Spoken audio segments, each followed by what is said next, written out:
Hello बच्चों, स्वागत है आपका अपने चैनल डिफेंस ट्यूटर में।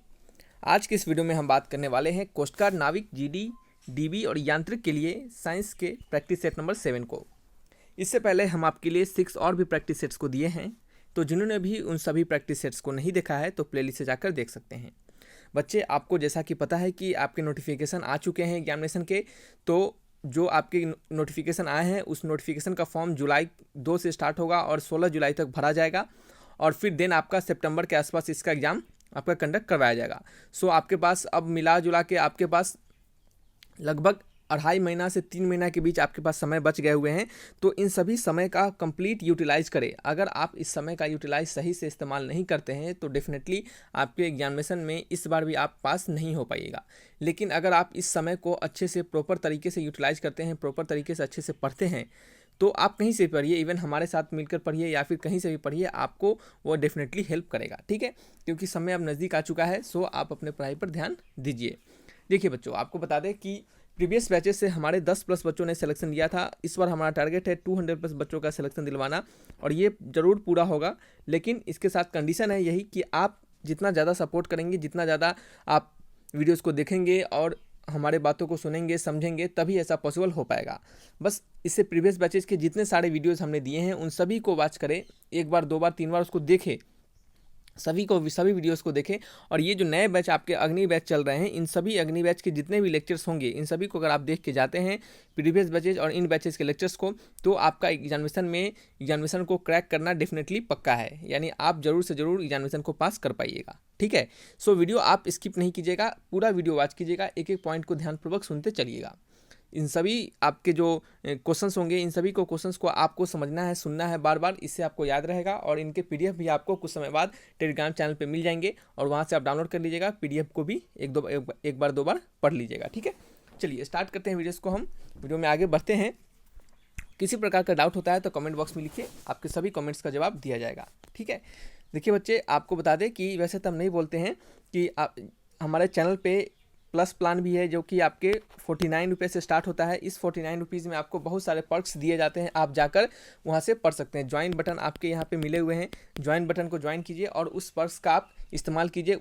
1 महीने में आप 49 रुपया देकर आप सारे अपने डाउट्स को डायरेक्टली कॉल करके भी हमसे बात कर सकते हैं। क्योंकि देखिए, अगर हम डायरेक्टली कॉल करके आपसे बात करें अभी तो थोड़ा सा प्रॉब्लम हो जाता है और हमें भी थोड़ा सा शेड्यूल बिजी रहता है। लेकिन वहीं पे अगर आप प्लान लेके बात करते हैं तो और भी लोग होते हैं, सो इस बात को क्या करते हैं, अच्छे से कंडक्ट करवाते हैं और आपके सारे डाउट को सॉल्व करवा पाते हैं। ठीक है, सो इस कारण से आपको बोलेंगे कि आप 49 का प्लान लेके भी बात कर सकते हैं। नहीं तो सिंपली कोई डाउट होता है भी अगर आपको, तो कमेंट्स में भी 1-2 डाउट आप पूछ सकते हैं। ठीक है, चलिए तो स्टार्ट करते हैं वीडियोस को। वीडियो में हम आगे बढ़ते हैं। हमारा आज का पहला क्वेश्चन है, the enzyme sucrase act on. The enzyme sucrase act on कहा जा रहा है कि एंजाइम सुक्रेज कार्य करता है। तो एंजाइम सुक्रेज जो होता है वो कैसा कार्य करता है। ठीक है, तो एंजाइम सुक्रेज जो होता है वो किस पर एक्ट करता है। तो याद रखिएगा कि सुक्रेज जो एंजाइम होता है वो सिर्फ सुक्रोज पे एक्ट करता है। सुक्रोज क्या होता है, एक प्रकार का शुगर होता है। शुगर के विभिन्न प्रकार होते हैं, डाइसेकेराइड, मोनोसेकेराइड और भी बहुत सारे प्रकार होते हैं। इतना आपको डीपली नहीं जानना है, सिंपली समझिए कि जो एंजाइम सुक्रेज जो होता है वो आपके सुक्रोज पर ही ओनली एक्ट करता है। ठीक है, सुक्रोज भी क्या है, एक प्रकार का शुगर ही है। ठीक है, तो चलिए हमारे नेक्स्ट क्वेश्चन की ओर बढ़ते हैं। और बच्चे, आपको बता दें कि ये जो ज्वाइन बटन है आपका, ये ज्वाइन बटन आप जैसे ही चैनल को खोलिएगा तो आपको सब्सक्राइब के बगल में ही ज्वाइन लिखा रहता है। तो इस ज्वाइन पे आप क्लिक करके आप 49 रुपये का प्लान लेके ज्वाइन कर सकते हैं और इस प्लान से आपको बहुत सारे हेल्प होने वाले हैं। इससे आपके बहुत सारे डाउट आप डायरेक्टली हमें कॉल करके भी पूछ सकते हैं। ठीक है, सो इस पर आपके टीम होते हैं, ये आपके कॉल को हमेशा रिसीव करते हैं और आप हमसे किसी भी समय बातें कर सकते हैं। ठीक है, इसका समय होता है वहाँ पे, और भी बहुत सारे पर्क्स हैं इसके वहाँ पे दिए गए होंगे, आप वहाँ से जाकर आप बात कर सकते हैं। हम इस पर्क्स में आपको लाइव सेशन से भी हम आपसे बात करते हैं, जो भी हमारे मेंबर्स होते हैं उनसे। ठीक है, तो इस प्रकार से आप ज्वाइन बटन लेके यूज कर सकते हैं। ठीक है, आपको सिंपली 49 रुपया, 50 रुपये के आसपास ही आपको बहुत सारे फ़ायदे यहाँ से मिलते हैं। चलिए ठीक है, बहुत सारे बच्चों ने ज्वाइन किया है तो आप भी इसे ज्वाइन जरूर कीजिए। नेक्स्ट है कि नेक्स्ट क्या है हमारा क्वेश्चन, सीटी स्कैनिंग यूजेज। यानी कहा जा रहा है कि सीटी स्कैनिंग का उपयोग करता है। सीटी स्कैन जो होता है वो किस रूप में उपयोग किया जाता है। ठीक है, तो याद रखिएगा, सीटी स्कैन जो होता है बच्चे, सीटी स्कैन का हम अल्ट्रासाउंड वेव्स, यानी सीटी स्कैन अल्ट्रासाउंड वेव्स को यूज करता है। देखिए, अब सीटी स्कैन जो होता है उसका क्या यूजेज होता है अगर समझे तो देखिए, ये यूजेज कहा जा रहा है कि सीटी स्कैन क्या यूज करता है, मतलब किसी जैसे आप सीटी स्कैन करते हैं तो उसमें क्या यूज होता है, तो सीटी स्कैन में हम अल्ट्रासाउंड वेव्स का यूज करते हैं और उसी अल्ट्रासाउंड वेव से हम अपने बॉडी से पास करवाते हैं और हमारे बॉडी के अंदर का जो पार्ट है यानी बोन्स है और कुछ नर्व आपके पल्सेस हैं, इन सभी का क्या होता है एक प्रकार का वो इमेज बनाता है, वो एक ग्राफिकल इमेज बनाता है एक कार्ड पे, और उस कार्ड को डॉक्टर्स देख के आपके बारे में बॉडी के अंदर के पार्ट के बारे में वो हमें बताते हैं। आपको बता दें कि सीटी स्कैन का यूज ज़्यादातर यूज किया जाता है आपके बोन्स के बारे में। देखिए बोन्स के बारे में जानने के लिए, जैसे बोन्स में क्या है, कोई प्रॉब्लम है, बोन्स में कोई गड़बड़ी है, बोन्स में अगर फ्रैक्चर आ गया है, तो इन सभी चीज़ों के बारे में सीटी स्कैन हम यूज करते हैं कि हमारे बॉडी के जो बोन्स होंगे उससे लाइट को पास करवाएंगे अल्ट्रासाउंड वेव्स को, और वो एक दूसरे कह सकते हैं कार्ड पे इमेज बनाएगा और उस इमेज को देखकर डॉक्टर्स आपके बोन्स के बारे में बताएंगे कि हाँ सही है या फिर इसमें कुछ खराबी है, प्रॉब्लम है। ठीक है, तो सीटी स्कैन का उस रूप से यूज किया जाता है। आपको बता दें कि एक्सरे जो होता है और सीटी स्कैन में जो बेटर होता है वो क्या होता है, सीटी स्कैन होता है, क्योंकि सीटी स्कैन जो होता है वो बहुत ज़्यादा इन्फॉर्मेशन देता है एक्सरे के अकॉर्डिंग। ठीक है, चलिए तो सीटी स्कैन में क्या यूज होते हैं, अल्ट्रासाउंड वेव यूज होते हैं। नेक्स्ट बात करते हैं, a mixture of salt and sand can be separated by. आप प्रीवियस बैचेज की वीडियो जरूर देखे जाकर, क्योंकि उनमें भी हमने सभी क्वेश्चंस को रीजन बताया है। हालांकि इस बार हमने रीजन बताने नहीं किया, रीजन इस बार नहीं बताया और कोशिश किया है कि ज़्यादा से ज़्यादा क्वेश्चंस को किया जाए। पिछले वाले सभी वीडियोज़ में हमने 5-5 क्वेश्चन दिया है और इस बैचेज के अग्नि बैचेज के सभी वीडियोज़ में हमने 10-10 क्वेश्चन दिया है, और जिस प्रकार से आपका रिस्पॉन्स आता है उस प्रकार से क्वेश्चन के अमाउंट को भी बढ़ाया जाएगा। ठीक है, नेक्स्ट है आपका, मेरा टारगेट है इस बार 1500 से 2000 क्वेश्चंस आपको लगभग कम से कम करवाया जाए। ठीक है, देखिए a mixture of salt and sand can be separated by. ठीक है, नमक और रेत के मिश्रण को अलग किया जाता है। नमक और रेत के मिश्रण को किससे अलग किया जाता है, किस मेथड से अलग किया जाता है। ठीक है, तो नमक और सॉल्ट के मिश्रण को सॉल्ट और सैंड के मिश्रण को हम डिजॉल्विंग वाटर यानी भंग पानी से हम क्या करते हैं, उनको अलग करते हैं। अब देखिए पानी में अगर आप सॉल्ट को, मान लीजिए एक बीकर है ये, इसमें आप सॉल्ट डाल दिए और इसमें क्या डाल दिया, आप सैंड डाल दिए। सॉल्ट और सैंड डालेंगे तो सॉल्ट क्या होगा, इस पानी में डिजॉल्व हो जाएगा, सॉल्ट क्या होगा, डिजॉल्व हो जाएगा। ठीक है, सॉल्ट डिजॉल्व हो जाएगा, लेकिन सैंड क्या होगा, नॉट डिजॉल्व। सैंड डिजॉल्व नहीं होगा, वो क्या हो जाएगा, नीचे क्या हो जाएगा, यहाँ पे नीचे जो होगा ये आपका जम जाएगा, नीचे आपका सैंड जम जाएगा। आप पानी को फिर छाट लीजिए, ठीक है, फनल से या फिर किसी भी से आप पानी को छांट लीजिए और सिर्फ आपका क्या बच जाएगा, नीचे सिंपली सैंड बच जाएगा और आपका पानी के साथ सॉल्ट बाहर आ जाएगा। ठीक है, पानी के साथ सॉल्ट बाहर आ जाएगा और फिर क्या कीजिए, आप इस पानी को क्या कीजिए, आप इवोपरेट कीजिए। इससे क्या होगा, आपका पानी वेपर बन के उड़ जाएगा और सॉल्ट यहाँ पे जम जाएगा। सो आप क्या कीजिएगा, सॉल्ट और सैंड को इस प्रकार से आप क्या कर सकते हैं, सेपरेट कर पाइएगा। ठीक है, चलिए तो क्या होगा, डिजॉल्विंग वाटर से आप ऐसा कर सकते हैं। नेक्स्ट बात करते हैं अपने, चलिए ठीक है, नेक्स्ट क्वेश्चन क्या है हमारा, PVC is obtain by the polymerisation of.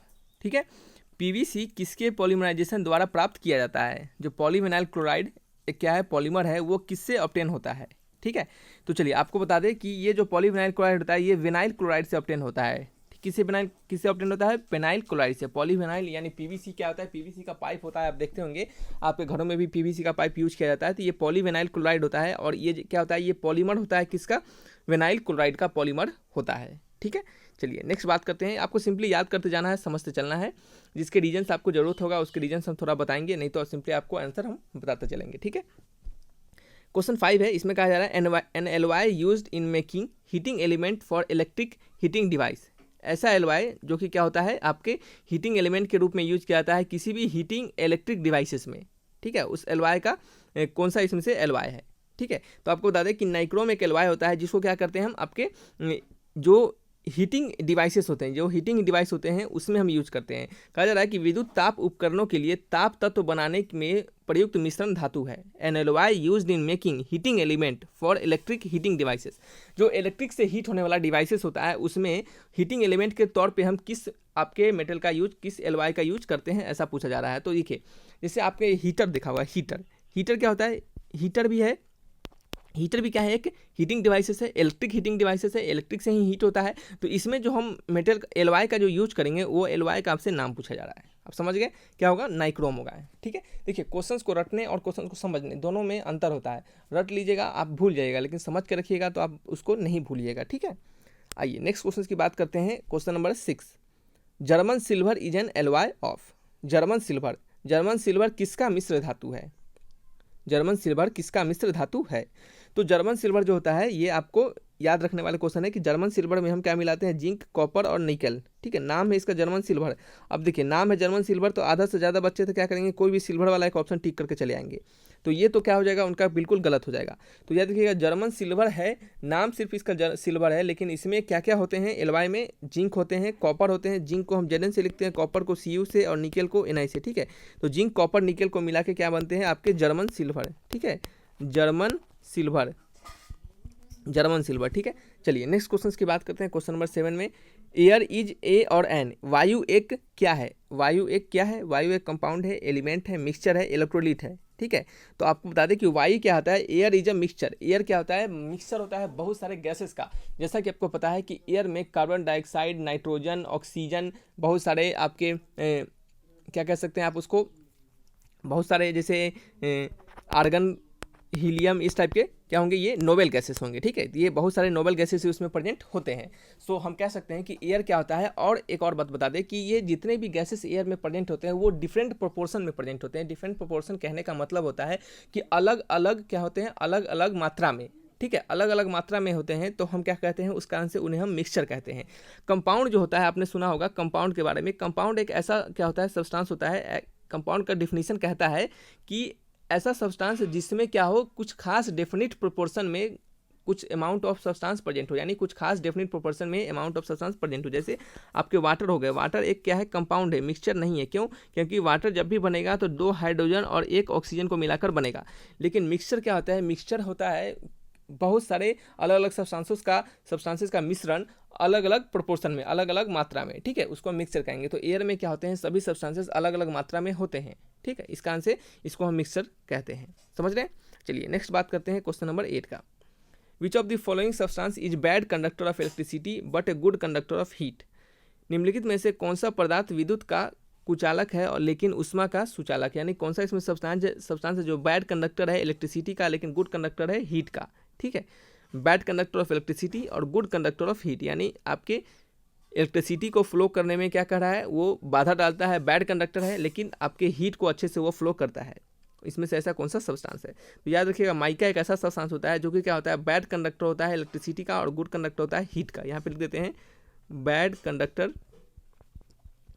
Bad conductor of electricity.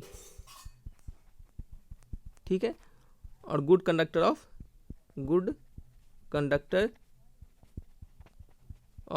Heat.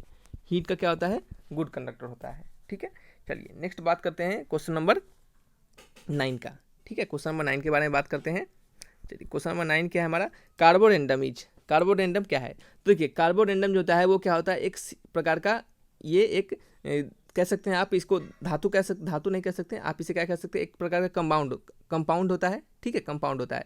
देखिए तो कार्बोरेंडम जो होता है वो क्या होता है, सिलिकॉन कार्बाइड होता है। क्या होता है, कार्बोरेंडम सिलिकॉन कार्बाइड, SiC के नाम से इसे हम जानते हैं। ठीक है, कार्बोरेंडम सिलिकॉन कार्बाइड होता है और ये क्या होता है, एक आपका हार्डेस्ट सब्सटेंस होता है। ये क्या होता है, हार्डेस्ट।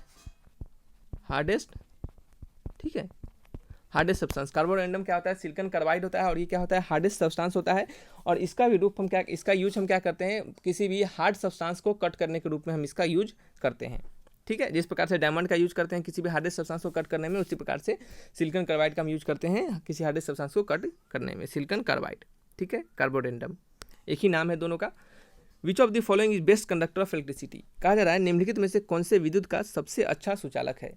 इनमें से कौन सा आपका जो मेटल्स है वो क्या है, बेस्ट कंडक्टर होते हैं इलेक्ट्रिसिटी का।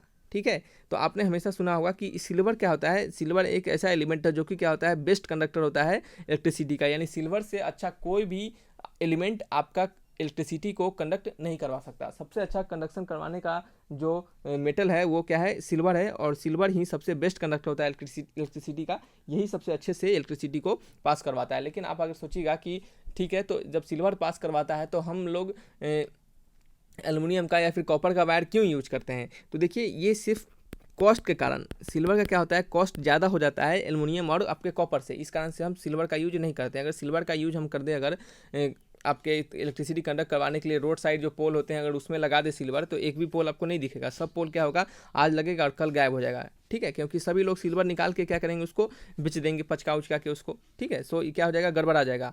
सो इस कारण से हम सिल्वर का यूज नहीं करते हैं, क्योंकि ये क्या होता है, बहुत ही कॉस्टली हो जाता है। क्या होता है? बहुत ही कॉस्टली हो जाता है। तो चलिए बच्चे, ये 10 आपके इंपॉर्टेंट क्वेश्चन थे। सारे क्वेश्चंस को आप ध्यानपूर्वक सुनिएगा और देखते चलिएगा अच्छे से, ठीक है, बिना स्किप किए हुए। और किसी प्रकार का डाउट होता है तो कमेंट बॉक्स में भी लिखिएगा, ठीक है। और इससे पहले भी वीडियोस दिए हैं, उसको भी जाकर आप देखें, प्रीवियस बैचेस के वीडियो को जाकर देखें, क्योंकि सभी आपको हेल्प करने वाले हैं। एग्जामिनेशन का समय नज़दीक आ चुके हैं, अब 2 से 2.5 महीना ही बचा हुआ है और इतने में आपको पढ़ लेना है, नहीं तो आप सोचिएगा बाद में पढ़ेंगे तो फिर सोचते रह जाइएगा। तो चलिए इस वीडियो को यहीं तक रखते हैं। वीडियो अच्छा लगा तो लाइक एंड सब्सक्राइब जरूर कीजिएगा, ठीक है। Thanks for watching my video. तब तक के लिए बाय बाय।